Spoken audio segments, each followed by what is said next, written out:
Let me ask you a question about that, because this is something that's coming up for me and it comes up for a lot of people and I get asked. So, let's say you own 100% of a new company you started, you give out 10% to a co-founder, you give out maybe 5% to another co-founder, and then you take in some money and you give out, say, 30%.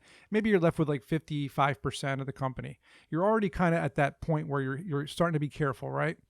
But now you want to bring in all these different people and you have to give out stock options. I mean, you have to, because if not, they're like, well, I can get paid anywhere. If I'm going to work for you, I need to own a piece. How do you do that if you've already given out so much equity? Yeah, I think the best kept secret in providing an opportunity for your employees to earn equity in your business is phantom shares.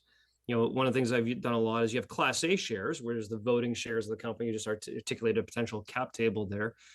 You can execute phantom shares, which can actually have a vesting period over a period of time, but also have a minimum threshold value. So if the current value of the company today is $1 million, and I'm bringing on some new employees, I want to help us grow the business. Well, I'm hoping to bring them on and help me grow the company to 10 million. They shouldn't participate in the first million, help me grow the business. So how can there be a minimum threshold value, a vesting period over time, that if they leave the business before the period of vesting, that they don't earn those shares, and executable upon a transaction in the future where we all win.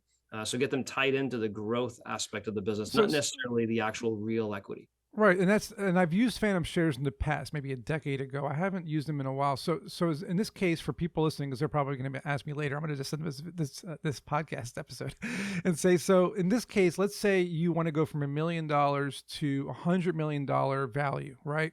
Yep. Are you saying that I would issue 1,000 phantom shares per year to an employee for every year they join, or is it vested for a 4-year period? They earn the total amount of phantom shares, say 10,000 phantom shares in 4 years, only if we reach a certain value. Is that what you're saying?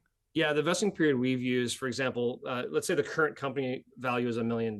I may set the threshold of the company at $2 million. If you don't get us beyond $2 million, you don't participate. I really want you to high growth us, like help us build this business. So the threshold gets set.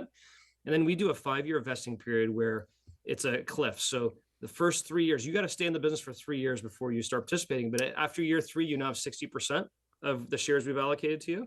After year 4, 80%. After year 5, you're fully vested at 100% of the 1,000 units or whatever the units are that you're allocating towards.